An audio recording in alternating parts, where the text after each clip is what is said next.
Everyone was wrapped in sequins and tuxedos.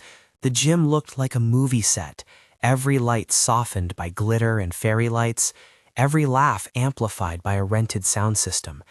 They danced on linoleum that had been swept and shined for weeks, on a floor that bore the imprint of 1,000 footsteps over the years. No one noticed the man who had come in before dawn and would leave long after the final slow song. Until tonight, until a single wrong moment turned the margins into a spectacle. Bernard Hale moved along the edge of the gym like someone who belonged there and didn't. He wore the familiar blue jacket of the maintenance staff, sleeves cuffed because they always rode up on him, and a name patch that had frayed at the corners. In his grip, more by habit than by necessity, was the dented metal mop bucket that still sang when he rolled it over the floor. His hands were those of someone who found small things that needed fixing and fixed them. A stuck gym door, a light bulb that flickered over the bleachers, a loose baseboard near the concession stand. He knew the building in a way other people didn't, where the heat bled in off the stage lights, where the ventilation choked in early summer, where a spill would make 13-year-old heels slide like marbles. Bernard watched the prom the way a quiet person watches birds, with an attention that was both careful and removed. He stood at the back, shoulders slightly hunched as if to make himself smaller, mop bucket at his feet like a small island. From this distance he could see the arches of pearly dresses, the sharp shoulders of tuxedos, the way the music folded and refolded around conversations. He smiled to himself at small things, a girl twirling until the hem of her dress caught the light, a boy nervously adjusting his corsage. He had a daughter at home who adored fairy lights and made crowns out of paper. Bernard kept thinking of her when he looked at the glittering scene, and the thought was both warm and heavy because it carried a list of unpaid bills and a promise he'd made to keep the lights on for his child. None of that made him invisible in the way people imagine invisibility. He knew they saw him, but they saw the janitor the way you might see a painting of the sea when you're late for a plane. Glanced at, acknowledged, not contemplated. Once, a student had thanked him for fixing a locker. The gratitude had been bright and immediate, and he had tucked it away like a receipt. Tonight, he was just part of the background, the man who kept everything usable. Across from him, a group had gathered whose role in the prom story would grow teeth, a cluster of upperclassmen who had learned to build their identity from each other's approval. They wore designer labels and the security of parents who could smooth over a mistake with a call or a check. Among them was Mason Fitzroy, the kind of smile that didn't reach the eyes, a crown of arrogance softened by good lighting. Mason had a way of sizing things up that included people, and decided often, without thinking, that things were either amusing or beneath him. It started as a ripple, a small thing that would have been forgotten if it hadn't been caught on a phone that was always recording. A freshman pushed through a group and clipped the tall punch bowl set on a folding table near the edge of the gym. A stiff gust from someone opening a side door, the unsuspecting elbow of a boy turned to look at his date. Simple physics conspired. Punch arced and threatened to cascade across the floor. In the scramble, a girl named Lila stumbled, her head tipping toward the edge of the table. The rim of her corsage brushed the cup, and for a second the room held its breath. Bernard saw it before most of them did. He was the sort of person whose eyes were tuned to imbalance, a cup out of place, a chair not where it belonged, a child about to fall. He acted by habit and by muscle memory. He was at Lila's side before anyone had shouted. He caught her elbow, tucked his other arm behind her shoulders, shifted so that the punch bowl's momentum slid past instead of into her dress. He steadied her with a practiced efficiency that said he had done this kind of rescue more times than he could count, even if those rescues had involved spilled paint or a limp curtain rather than a prom dress. His jacket absorbed a spray of punch. Ruby droplets splattered across the patch that bore his name. In the instant between motion and stillness, Mason's phone angled, and the small rectangle recorded everything. Bernard's hands on Lila's arm, the sheen of punch on his sleeve, a gritter flecking the folds of his jacket. The clip was 3 seconds long, framed like a scandal. No one on the dance floor saw the whole story. They saw a flash, a wet sleeve, a man kneeling near a girl. Laughter followed, the shallow, nervous laughter of those who had never had to do this kind of saving. "You got it on camera?" Mason asked, voice lilting with the pleasure of ownership. The phone already pinged with the possibility of views and comments. Bernard straightened, careful, cheeks warm from the physical effort and the sudden attention. He didn't speak much. He had somewhere to be after the prom. His daughter would be asleep if he didn't hurry. He muttered an apology, though he hadn't done anything wrong, a reflex the world had taught him, apologized for being there, for causing distraction, for the stain that now marked him like a visible label. A cluster of students chuckled, and someone hooted. Someone else called out, "Great job, keep the floor clean, Joe," a cruel joke that shaped itself around Bernard's shoulders. It should have ended there. He could have rolled the bucket, left the bright gym to its oblivious joy, and never thought of it again. But two things kept him rooted: Leela's pale face, fragile in the strobe light, and a small, stubborn part of him that found it intolerable to leave a mess, literal or metaphorical, unaddressed. He pulled out a handful of napkins, helped Leela to the folding chair, wiped the punch off her wrist with the same steady hand he'd used to tighten a bolt or set a ladder in place. He checked for a cut he couldn't see and pressed cool cloth to the back of her neck. Someone in the crowd called it overkill. Mason laughed and raised his phone like a toast. Within minutes, the 3-second clip had been shared, spun, tagged. The headline in the caption, "Janitor Ruins Prom," took a moment to morph into a tone that was sharper than the moment had warranted. Context, always a stubborn thing, got left behind. What remained was the image: Bernard kneeling by a girl in a dress as if he belonged there, punch on his sleeve, his mop bucket like a quiet witness. Comments trickled in and then rushed. Emojis, laughing faces, jokes about prom ruining, usernames piling on the easy cruelty of collective amusement. The clip fits so neatly into a narrative some people kept in their pockets, a narrative where the people who polished floors belonged out of sight and out of mattering. Bernard saw it too, but not at first. He had been a private man all his life, the sort who didn't check a phone every 5 minutes. When Mason's laughter hit the notes that said, "Share this," Bernard felt the weight of it the way he felt a draft, present, acknowledged, but not yet explained. He left the gym to rinse the punch from his sleeve and call his daughter, thinking he would slip out behind the bleachers and wash the stain into the mop bucket. He had no idea a small tide had already begun. The next morning the school hummed with a different electricity. What had been an isolated sliver of humor in a room full of teenagers had become a conversation beyond the gym. Friends texted friends, parents paused at coffee clutches to repeat a line they'd heard. The clip's thumbnail did the work social media loves, the part that demands a response before you have a chance to think. Bernard's face, still damp with punch, became a shorthand for a joke no one seemed to remember would cut. Bernard went to his shift anyway, because work was work and routine was a kind of armor. He pushed his bucket through the quiet halls under fluorescent lights, each echo a metronome that kept him company. He heard a whisper when he passed the cafeteria doors. "Is that him? He's still here?" A janitorial cart's wheel squeaked behind a classroom curtain, and a student peeked out and pointed the way people do when they want to be implicated in something amusing. The whisper carried the feeling of being inspected, the sensation of being objectified. Bernard straightened his back, filled his hands with keys he had used for decades, and kept moving. When he entered the staff lounge, he expected indifference. Instead, a cluster of teachers barely looked up from their coffee. Their words were softer than the high school videos, but had the same blade. "Did you see that clip?" one asked, as if it required no answer. Someone else offered a half laugh, an attempt at humor that landed flat when they saw his face. Bernard's name changed into the school's gossip currency. But what made it worse wasn't that they noticed him. He was used to being seen.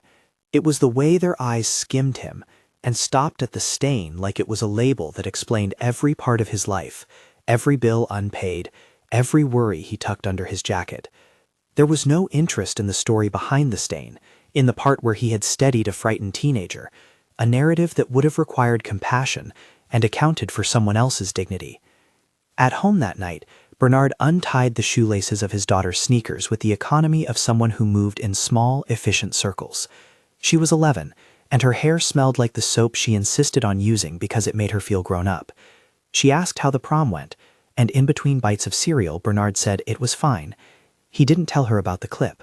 He didn't want her to know that while she slept, a version of him was being shuffled into a joke. He kissed her forehead, smoothed the blanket up to her chin, and told himself his work would speak for him in time. He told himself that work had always been the place where his worth was measured honestly, a bolt tightened, a floor that didn't slip. But lately honest measures had been replaced by the while the clip did what clips do in the dusk of teenage networks. It traveled to relatives and then to neighbors. It blossomed in group chats with captions that exaggerated and embellished. Someone in a school group text crowned him prom splash guy, and a string of laughing emojis made it official. The smear wasn't violent. It was something far more common and corrosive, the kind of small public shaming that made a private man feel stripped of dignity. The worst part was not knowing where it would stop. For the students who had been present, the clip provided a new shape to the night, evidence that they'd been part of something shared now, a memory they could hold and replay. For some, it was an excuse to distance themselves from any responsibility. For others, those like Fiona Ramirez, a morning custodian who had worked with Bernard for years, it was a call to honor. Fiona called him that afternoon under fluorescence and told him without judgment that she had seen the whole thing. "You did what you had to do," she said. "Don't let them make you smaller." Fiona's words didn't erase the pins of humiliation, but they reminded Bernard that some people saw the world with different eyes. That difference, the script he and Fiona shared after 2 decades of early shifts and shared thermoses, was a small bulwark. She also mentioned, gently, that the principal, Eleanor Haze, had been in and out of the gym that night, that she had been rounding and checking with chaperones, and that she had asked about the incident. The principal had been briefed and had seen the clip. Those were Fiona's words, careful and practical. They carried the tone of someone who'd learned to measure reactions based on outcomes, not on the momentary flare of social humiliation. Eleanor Haze was a woman who understood the weight of a public role, the way someone else understands the weight of a toolbox. She had been on the job long enough to know that optics mattered, that a prom was a celebration meant to be preserved from drama, yet she also had her own private ledger of mistakes made under pressure and promises to do better. When she saw the clip the morning after the prom, it sat in her phone with an uneasy wobble. It was not only the clip that unsettled her, it was the way the comments shaped the clip's meaning, the easy cruelty of a crowd that could be mobilized by a smartphone. Eleanor had spent the last decade at the school cultivating a fair-minded reputation. She had been in staff meetings where fights had been smoothed, where budgets had been divided like rations, where the well-being of students and staff was weighed against limited funds. She prided herself on doing what she could within the walls that supported her authority. But there was also a creeping awareness, a private ache, that being a leader sometimes meant being slow to act, not out of cowardice, but because the machinery of institutions moves in bureaucratic rhythms that aren't always compatible with moral urgency. On the day the clip reached hundreds of students, Eleanor called for the footage from the gym's security system. She asked the security guard, a man who'd been at the school longer than she had been principal, to pull the night of the dance. She pretended the task was purely administrative, like checking whether the chaperones had done their rounds. Underneath, she felt something like a moral tug, a suspicion that the narrative circulating online might not tell the whole story. Leaders are trained to check facts. She'd learned that mistakes compounded by silence do not exonerate institutions, they corrupt them. When she watched the footage, the angle she got from the fixed camera changed everything. The security camera placed at the back of the gym didn't capture the drama's intimate details, but where the 3-second phone clip had been a fragment, the security footage gave length and context. It showed what a camera phone couldn't, the way the freshman had collided with the table, the surprised expression on Lila's face, the arc of the punch bowl.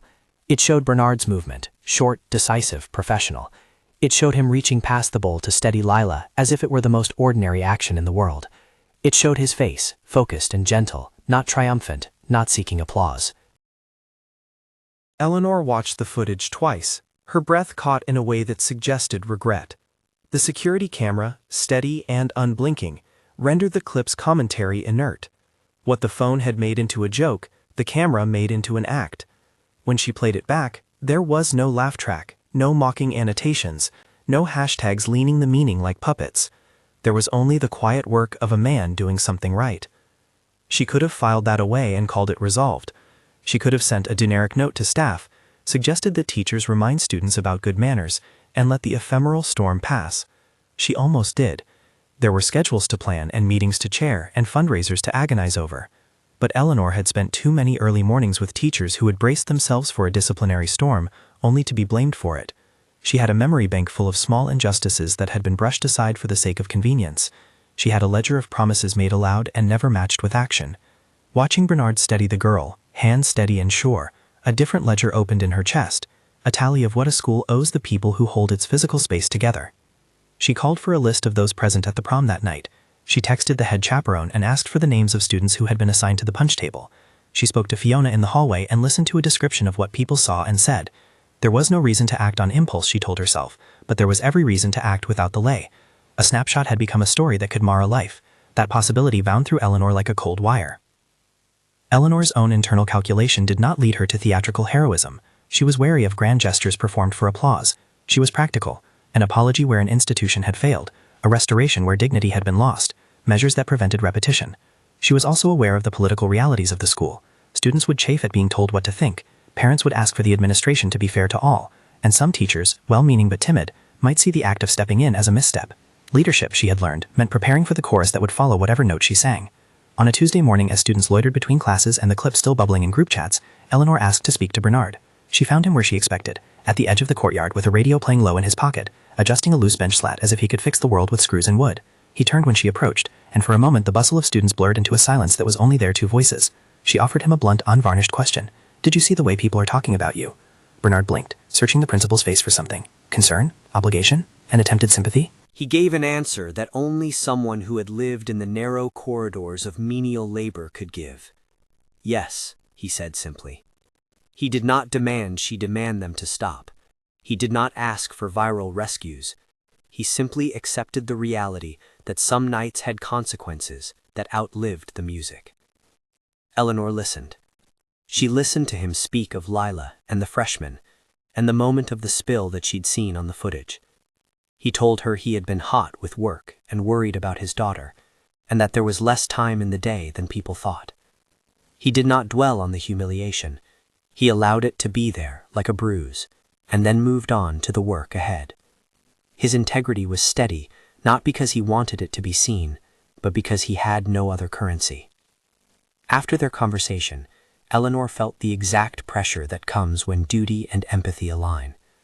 There were procedural steps to follow: investigate, talk to witnesses, confer with legal advisors about the school's policy on staff-targeted harassment, but she saw the practicalness of those steps bending under the moral urgency of a life being edged toward shame. She found herself asking, privately, what the school would be if it allowed its staff to be made small for the sake of a laugh. The question burned in her the way an ember smolders after a bonfire. The institution could not be neutral in the face of the public shaping of a man's dignity. She called for the recordings of the night to be compiled and asked the social media coordinator, young, efficient, not yet jaded, to gather the threads of the phone's reach. The aim was not to create a spectacle, but to find out who had seen what. She wanted names, not to punish for the sake of punishment, but to understand the network of actors that had turned a helpful act into a meme. As the day unfolded, the network produced its usual complexity. Some students shrugged and said it was just a joke. Others expressed unease, recalling how the clip had made their stomachs drop for reasons they couldn't explain. A handful of parents had called the school, wanting to know if their children had behaved appropriately. One mother asked whether Bernard had been fired or disciplined. Rumor had already begun to harden into expectation, the kind that can make an administration flinch at even the suggestion of scandal. Eleanor could have composed a statement, a carefully neutral memo about kindness and respect. She could have called an email that would have calmed the more nervous parents, a generic admonition about the ethical use of social media and the importance of civil behavior. Yet throughout the day, each time she walked the hallways and caught a glimpse of the blue jacket in the courtyard, or the way Fiona shook her head when she thought no one was watching, a different obligation nested inside the practical one: to take responsibility for the culture that allowed young people to make a man a joke without consequence. When the security footage had made the truth plain, something else in Eleanor shifted. It was not theatrical courage, it was the quiet kind that rearranges one's calendar. She began to imagine the cost to Bernard, not a legal cost, but the erosion of a man's dignity over the slow drip of laughter and reposts. She began to imagine what it would mean for a girl like Lila to learn what applause looks like when it is turned against the very person who kept her safe. If a principal's duty is to protect the students, part of that protection is ensuring the safety and respect of the adults charged with their care. That afternoon, Eleanor closed her office door and called a meeting with a small circle: the head of student life, the school counselor, and the security coordinator. The conversation was precise: review the footage, speak to key witnesses, and determine what the school's response would be.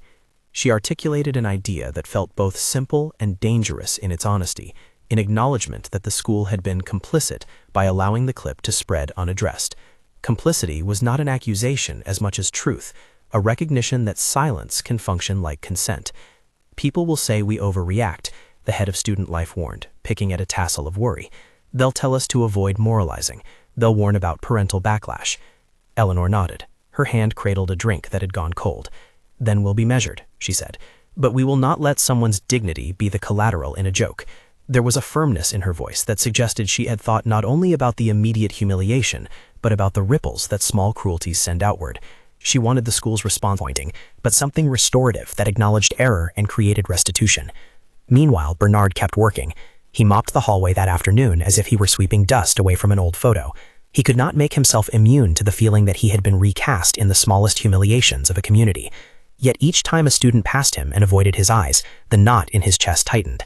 He had grown used to being background, but not to being the butt of a joke.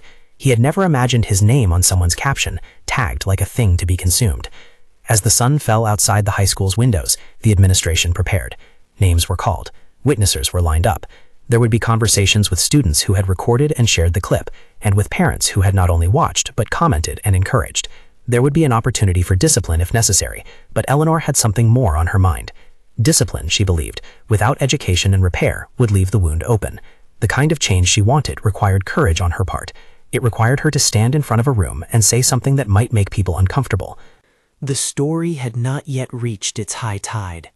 The smear, the clip, the whispers, each one a separate current, were moving toward a confluence. In one current were the students who delighted in their own cleverness. In another, the adults who had learned to manage PR and optics.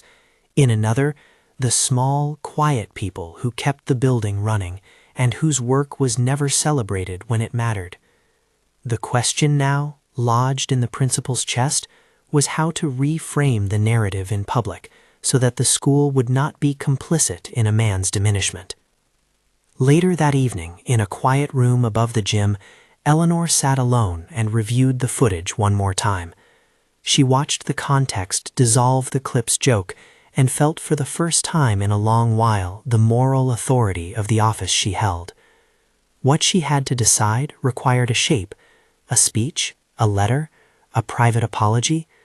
The act needed to do justice to a person and to the institution. It needed to make visible what had been invisible and to repair what had been broken. Outside, prom lights still hung like a constellation in the school's memory. Inside, students would wake to a school that had the potential to react like a community, not like a crowd. Eleanor made a choice in the small click of her laptop closing. She would not let the moment pass into rumor. She would not let dignity be a casualty of teenage amusement. She stood, smoothed her jacket, and for the first time felt the algebra of responsibility and consequence balance in her hands. There were steps to take, names to call, statements to draft, conversations to arrange. There were consequences, yes, but also an opportunity to make the school a place where the invisible were seen and valued, where a mistake by a group of kids could be turned into an education rather than a monocry for punishment. She knew the power of words when they were used rightly. She had seen tears after apologies that were honest, and had watched bridges form when leaders owned what had been missed. She also knew that a speech could feel performative if not matched by concrete action. By the time the sun rose the following morning, Eleanor had scheduled a short but public moment. She would address the student body. She wanted it to be direct and to rid the air of prevarication. She wanted to name the wrong, to acknowledge the harm, and to refuse the complacent shrug that often followed a viral clip. She wanted the moment to land like a crack in the school's complacency, one that would allow something healthier to grow. For Bernard, the days that followed were heavy with quiet anxiety. He tried to keep to routine. The nights were when the humiliation pressed hardest, a low weight in his chest that made sleep shallow.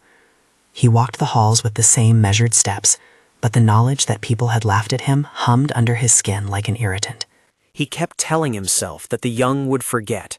He told himself that in time the hurt would loosen like dried paint. He did not yet imagine being publicly restored. He imagined instead small triumphs, a kind word from a teacher, a left-behind note from a student who had witnessed the truth. He held those like contraband and treasured them. Fiona stood with him sometimes in the loading bay, handing him a paper cup of coffee from her thermos. She was the kind of ally who did not offer grand promises. She offered presence. "They'll forget," she said one night, "not as consolation, but as reality. Most things do. The ones that don't, the ones that cut, we make them worth remembering by what we do next." And what the principal did next would change the geometry of the school in small but irreversible ways. Eleanor had chosen a path that required naming institutional complicity and offering repairs that were not symbolic alone. She had not yet given the speech that would bring some to tears and make others sit in the hush of uncomfortable recognition. She had not yet stood under the gym's lights and said the words that would make people look at the janitor not as a punchline, but as a person who had acted when others hesitated. The day before that public moment, there was a final twist that tightened the cord between incident and accountability. A student who had been among those laughing at the video, one whose life had been shaped by a need to belong to a group that could shape narratives, sent an anonymous message to the school counselor. The message was not an apology, it was an admission of unease. It said, "I laughed, but I don't think it was funny." The message was a small thing, but potent. It was the beginning of a reversal that often starts not with a leader, but with an individual finally admitting discomfort. The counselor forwarded the message to Eleanor with a short note. "She wants to talk." Eleanor read the message and felt the ungluing of things that had seemed fixed. The web of cruelty, so easily spun, was showing a thread that could be pulled and perhaps rewoven. She scheduled a meeting, not to shame, but to understand. Repair always began in conversation, she believed, even if it finished with policy. As evening settled, Bernard sat at his kitchen table and opened a letter he had received from the school. He read the principal's name at the top and felt a strange mix of hope and suspicion. The letter invited him to a meeting the following morning to discuss what occurred at prom and to allow the school to hear from him directly. Eleanor had not written the statement yet. Policy advised caution. But the invitation felt sincere, and for the first time since the clip had been posted, Bernard allowed himself the small luxury of expecting repair. He slept that night with a quiet that felt almost foreign, the fear that had lodged in his chest loosened by a hair's breadth. He pictured his daughter waking and finding breakfast waiting. He pictured the lights he had helped to keep on flickering steadily. The possibilities were modest, an apology, a corrected narrative, but to Bernard, modesty was not a lack of consequence. It was the only honest kind of restoration. The next morning, the school assembled for a brief moment between first period and second. The gym, stripped now of its prom palette, held the empty echo of music in its rafters. Students filed in with the reluctant curiosity that comes when someone suggests something significant might be said. They gathered like birds on a telephone wire, balancing the thrill of rumor against the boredom of institutional announcements. Bernard walked into the gym and took a seat near the back, his posture deliberate, not seeking attention. He did not know yet that this day would bend toward him in a way he could not predict. Eleanor stepped onto the small stage with her face measured and hands steady. Behind her, on a screen that usually displayed the lunch menu, a single line flashed, a moment of truth. The room hushed as teenagers lean into the possibility of adult intervention. Some wore irritation like an armor, resistance to being lectured, others curious. Some whispered about what the principal might say. The air anticipates something like weather before a cloudburst. She began by speaking plainly, no theatrical flourish. "Yesterday, a clip of our prom was shared that framed one of our staff members in an untrue light," she said. The words landed like stones in a quiet pool. Ripples moved outward. "Today, I want to be clear about what we know and what we will do about it." Her voice tightened at the edges, carrying a mixture of authority and regret. It was not enough to say she had seen the footage. What mattered was that she admitted the school's complicity in allowing the narrative to stand unchallenged. Bernard sat, shoulders squared, hands folded in his lap, like a man at a train platform waiting for the announcement that would change his route. Eleanor named him, not as a spectacle, but as a person. She spoke of the footage she had reviewed and of the context that the phone clip had stripped away. She did not denounce the students as monsters. She named peer pressure and the quickness of online shaming as forces that had infected the community. The speech was moving, not because Eleanor dramatized, but because she recognized human shortcomings and refused to let them be the last note. She promised certain actions, conversations, measures to educate students about the ethics of sharing and support for the staff. She pledged to meet with Bernard and to make space for restitution. Her words moved the room in a way that had less to do with rhetoric and more to do with the honesty of admission. Children watched, teachers watched, Bernard watched her watch the room, then watched the room turn and look at him. Eyes found him like sun finding flowers. The social media storm that had once thinned his dignity snapped like soap film. The moment did not end everything. It complicated it, in a way that makes future work necessary. The promise of action hung in the air like a suspended note. She called for a conversation with the students involved and with Bernard. It would be a beginning, not an end. The promise was also an implication. that the school would not allow a man who had been doing his job to be turned into a punchline without consequence or repair. The assembly closed with an odd hush, like walking out into a yard after rain. But the moment of public acknowledgement was not yet the final chord. There were workarounds and reluctances, and an audience that included those who would grumble at the idea of being told how to behave. The cruelty had been swift and small. Its repair would have to be careful and thorough. The school had chosen to respond, and that choice carried its own risks. Eleanor's words had opened a door. Who would step through it, and how, remains to be seen. The hush after Eleanor's first sentences held for a long, small measure of time. Long enough for the students to realize this wasn't a routine announcement, short enough that the tautness in the room didn't break into chatter. Bernard sat near the back, hands folded, the blue jacket he always wore draped over shoulders that, finally, were permitted to relax a millimeter. He kept breathing like someone learning to trust air again. When the assembly dismissed, the gym emptied with the slow, awkward shuffle of people who had been moved, but didn't know quite what to do with the movement. A cluster of students drifted toward the exits, a knot of parents lingered by the bleachers, and several teachers conferred in low voices that meant the work had only just begun. Bernard rose and walked out with the others, expecting only the mild curiosity he'd grown used to. Instead, a pair of hands reached for him before he could round the corner. It was Fiona, small and steady as ever, who took his elbow like insurance. "Come with me," she said, and Bernard found himself guided not toward the loading dock, but into a small conference room where Eleanor waited with a clear space on the table and a warm look in her eyes that wasn't performative. "I promised we'd talk," she said, and Bernard sat, fingers worrying at the fray of a name patch he could replace but hadn't yet, and he listened.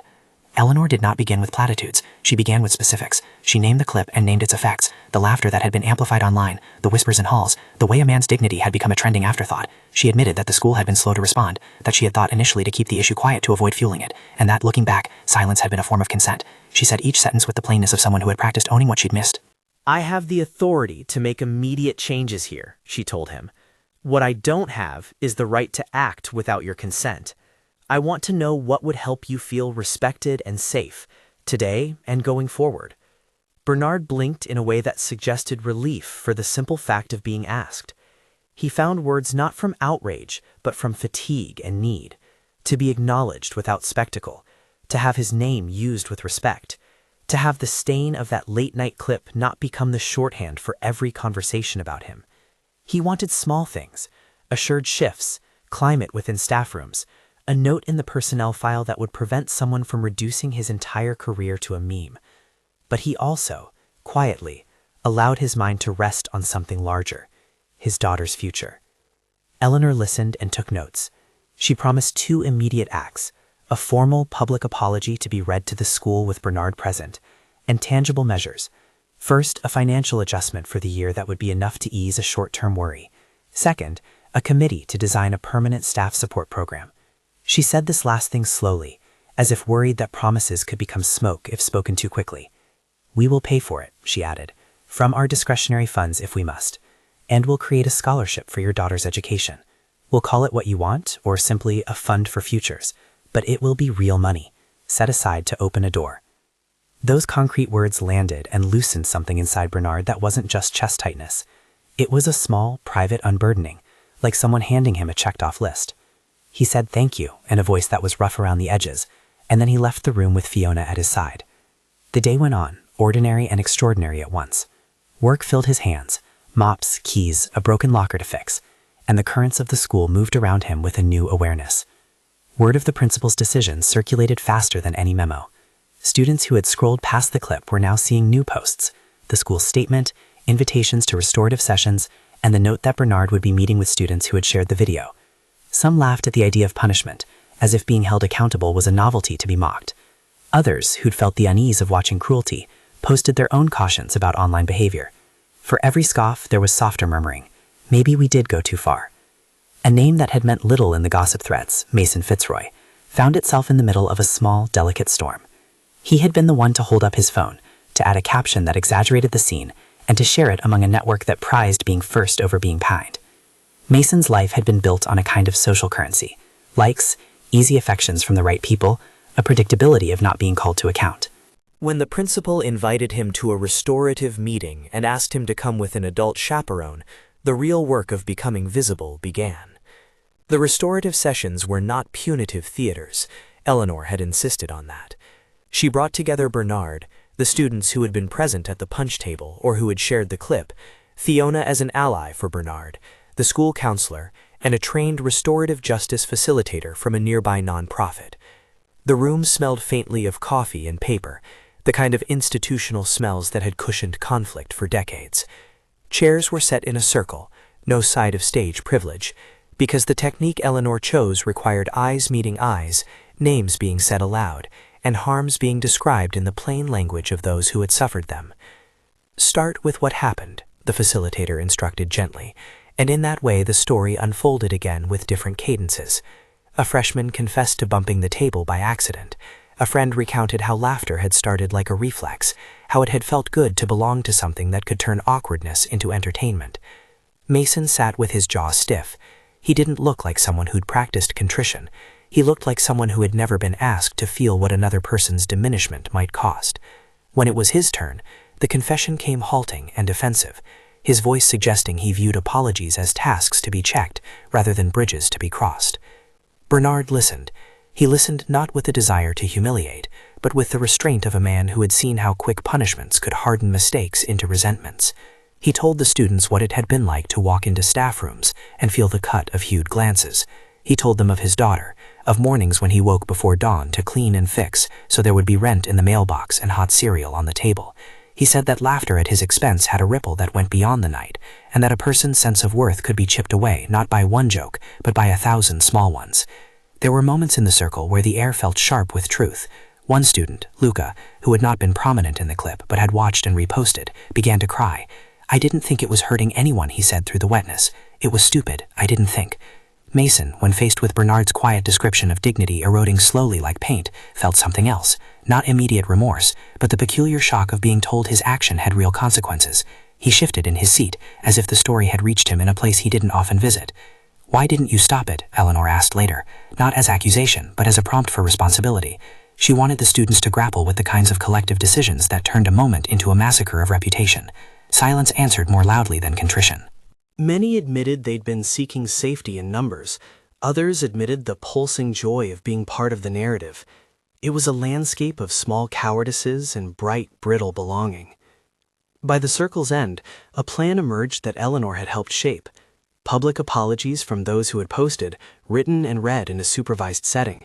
Participation in a new curriculum on digital citizenship that the school would roll out the following month.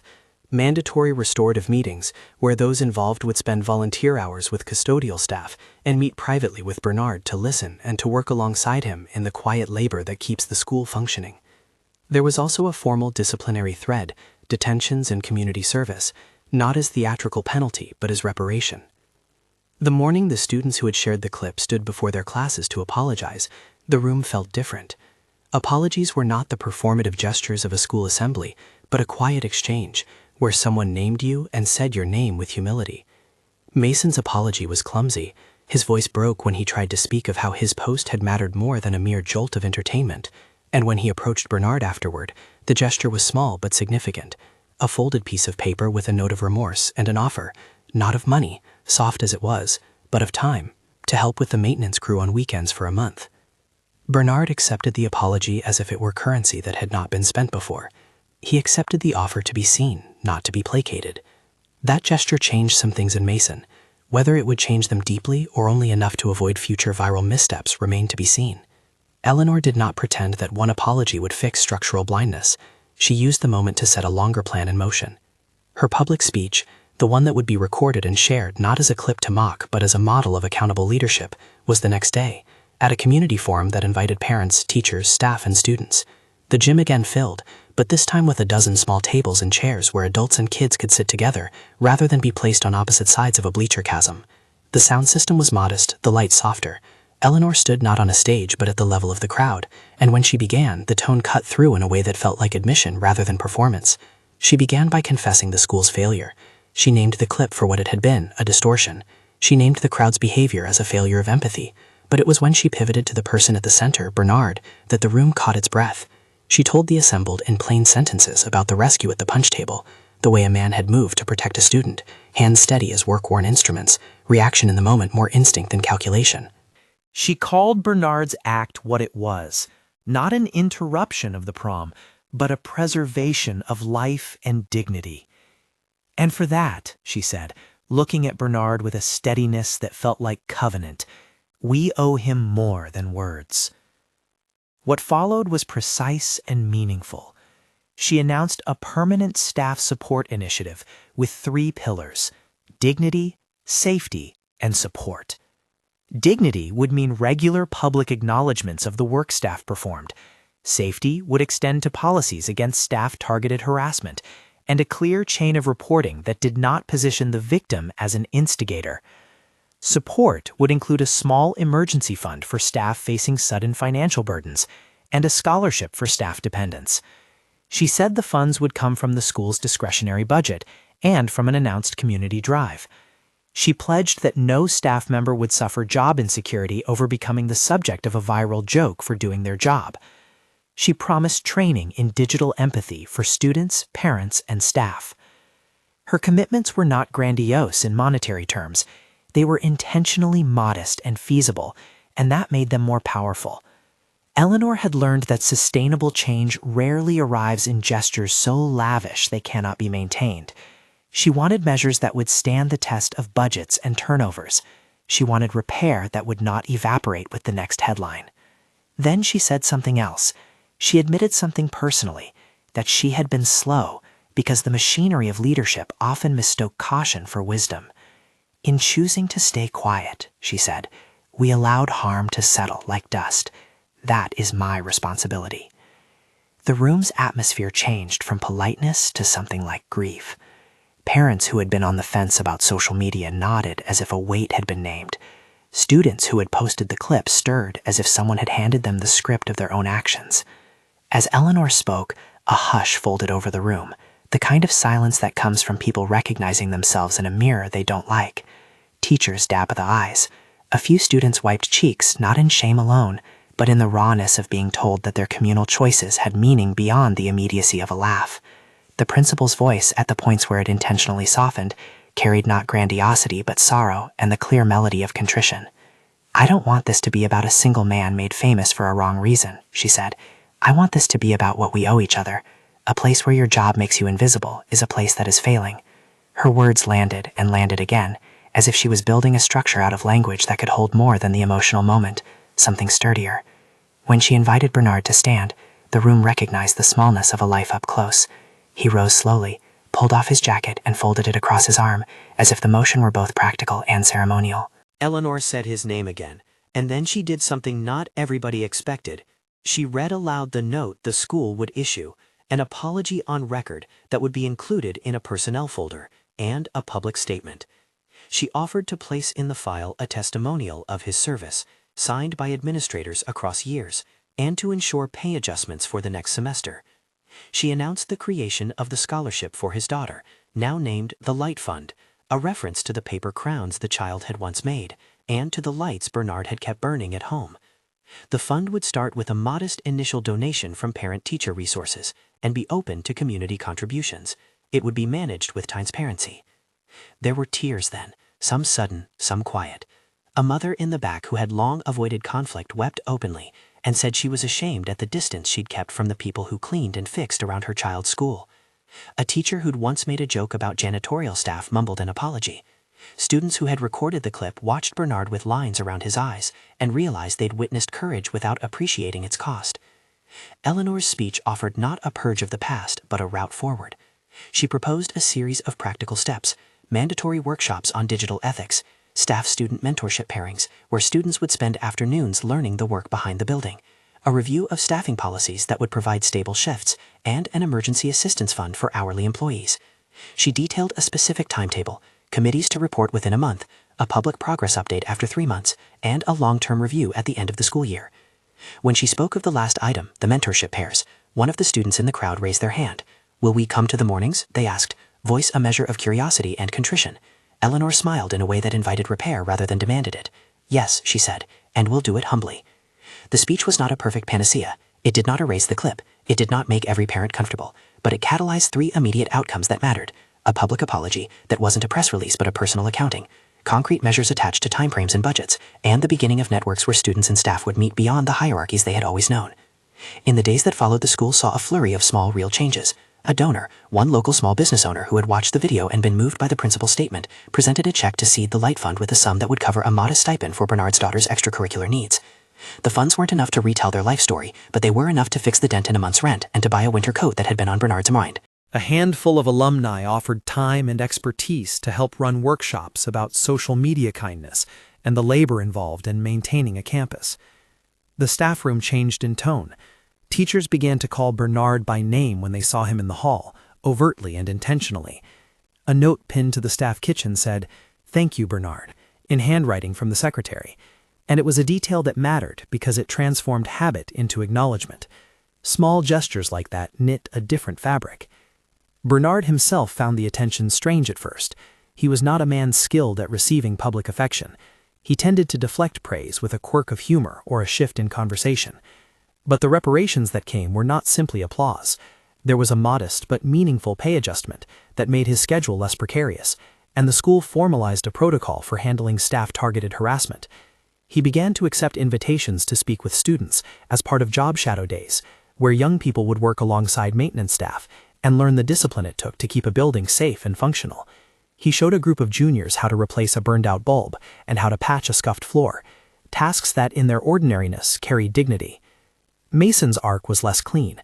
He lost an easy friend or two who did not want to be associated with the controversy, a casualty he had not anticipated. He spent weekend hours volunteering with the maintenance crew, a requirement from the restorative plan that at first felt like punishment and then softened into labor that humbled him. Working side by side with Bernard, sweeping the side entrance, folding caution signs, cleaning up after events, Mason began to see the small things that went into a functional school. He learned a vocabulary that didn't include clever retorts, but included torque and sealant, and the patience of repeating a task until it was right. That sequence didn't strip him of his privilege, but it made his habit of thought less easy. A girl who had once laughed with him, Emma, apologized publicly to Bernard in a school blog. She wrote of seeing the labor that kept a school together, and how she'd felt shame at participating in making someone meaninglessly small. The community's response was not uniform. A few parents grumbled about the school's focus on sensitivity. Some students mocked what they called overcorrection. But many more joined the work in small ways, donating coats for winter, volunteering for the scholarship committee, signing up for the digital ethics workshops. A local paper ran a measured piece that used Bernard's story as a lens to examine a culture of viral shaming among teens. The attention was not toxic, it was a scrutiny that invited accountability.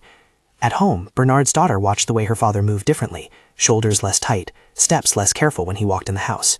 She noticed the small changes. One week, an extra treat in the lunchbox. Another week, a new notebook.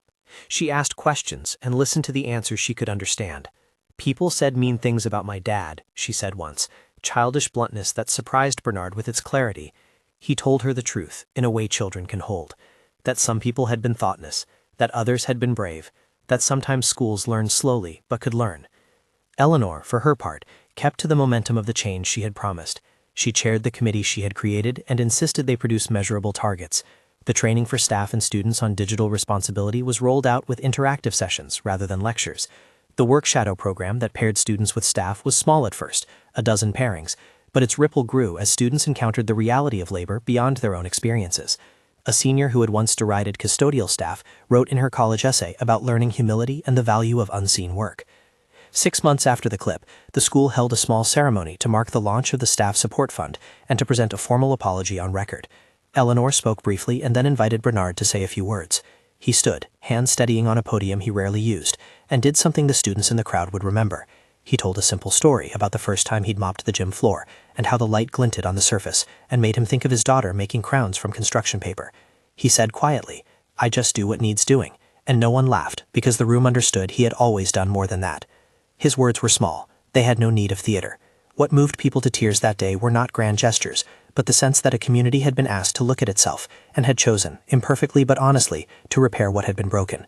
Some of the same kids who had once recorded the clip now sat before him, their eyes bright with the knowledge of what they had done and what they were trying to become. Mason, among them, still wore the same sharp jaw but with a softened angle that suggested he had been touched by something he didn't yet have language for. Not every relationship healed. Some parents continued to whisper. Some students remained defensive. Institutional change is never total or immediate. But the structures put in place, an emergency fund, a staff advocacy channel that bypassed administrative gatekeeping for urgent needs, a program that gave school employees time to attend to family requirements without penalty, began to alter the calculus of being a low-paid worker in a busy institution. The school set parameters for how it would handle viral incidents moving forward, a cooling period before any response was sensationalized, intentional restorative interventions, and transparent communication. Eleanor, who had feared the spectacle of grandstanding, found herself unsettled by how deeply simple truths could reverberate. She received emails from principals at neighboring schools, asking how they had navigated the balance between discipline and repair. She turned down offers for interviews that would have turned the matter into spectacle and instead helped advise quietly, preferring to seed practices rather than perform them. She also learned to bear the ambivalence of public leadership. Sometimes the right thing was thanks enough. Sometimes it required a ledger of proof. Months later, toward the end of the school year, there was a staff appreciation luncheon organized by teachers and students. The gym, once glitter-strewn, held a different kind of celebration: sunlit tables, balloons, and a simple cake that read, "Thank you." Bernard walked through the room with Fiona and stopped at a table where a group of seniors had set up a display of thank you notes.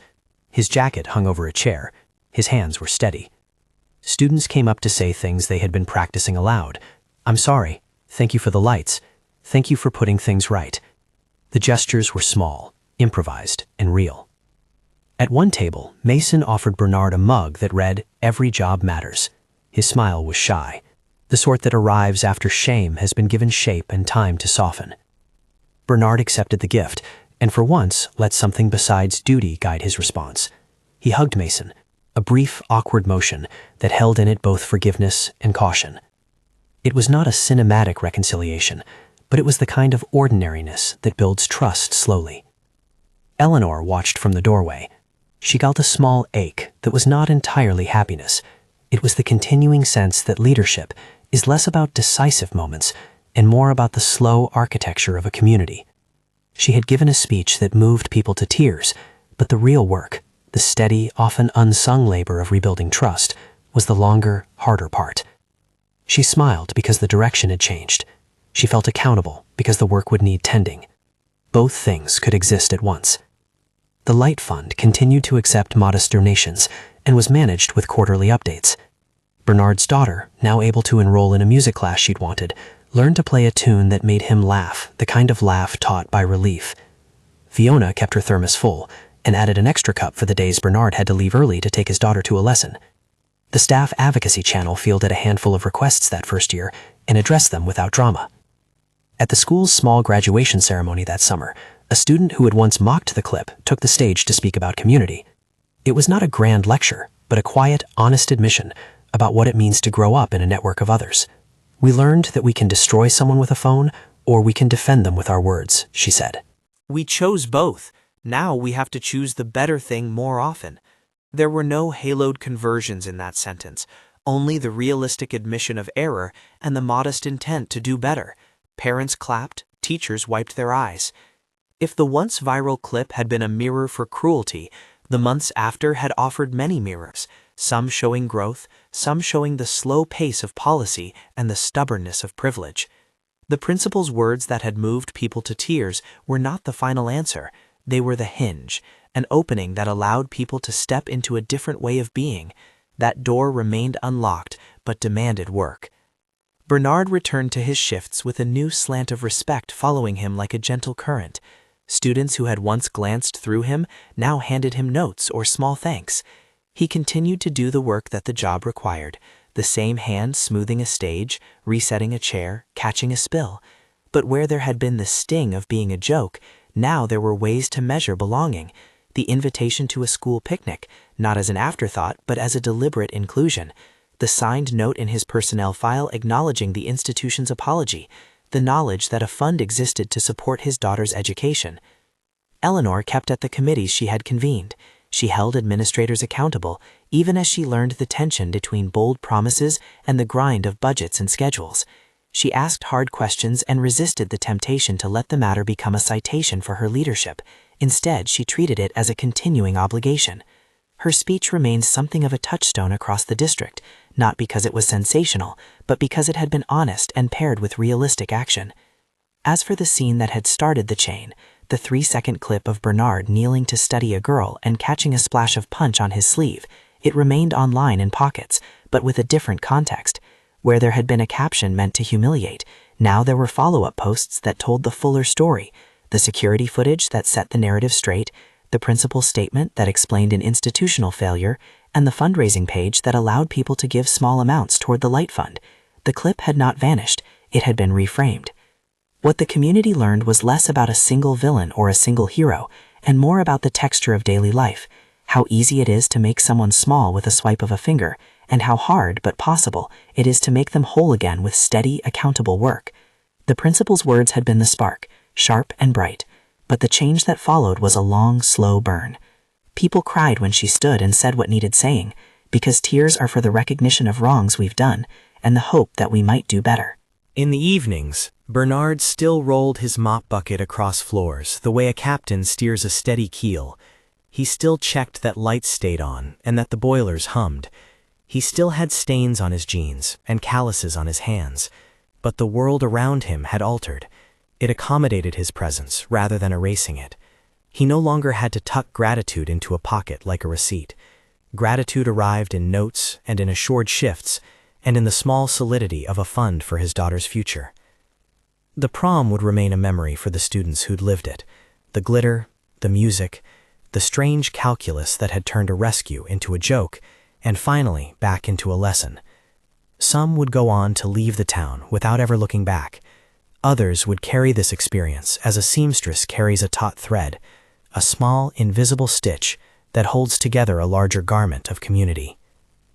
The principal's speech, simple, precise, anchored in admission and action, was the moment that moved many to tears. But it was not a magic eraser. It was the beginning of a plan that required persistence.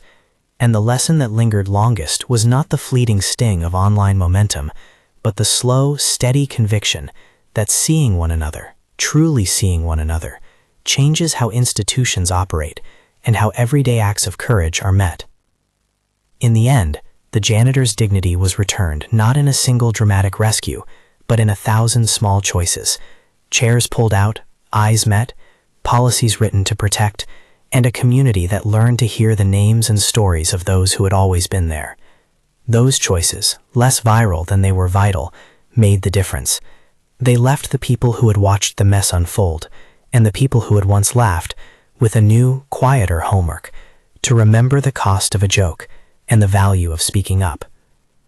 When the school year turned, when students walked across a threshold into summer, when Bernard switched off the lights one last time before the long weekend, he paused in the empty gym and listened to the echoes the way he always had. The echoes were different now, less hollow, more like the hum of an engine that had been tuned. He thought of the paper crowns his daughter had made, and of the way she would practice music, and he felt, for the first time in months, a kind of small, guarded ease. The prom had shown what a single snapshot could do to a life. The principal's words had shown what a community could do to repair one. The tears that had followed were not for drama, but for relief, for recognition, for the slow realignment of a school's moral compass. They were, in the end, the sound of a place deciding, imperfectly but earnestly, to protect those who had protected it.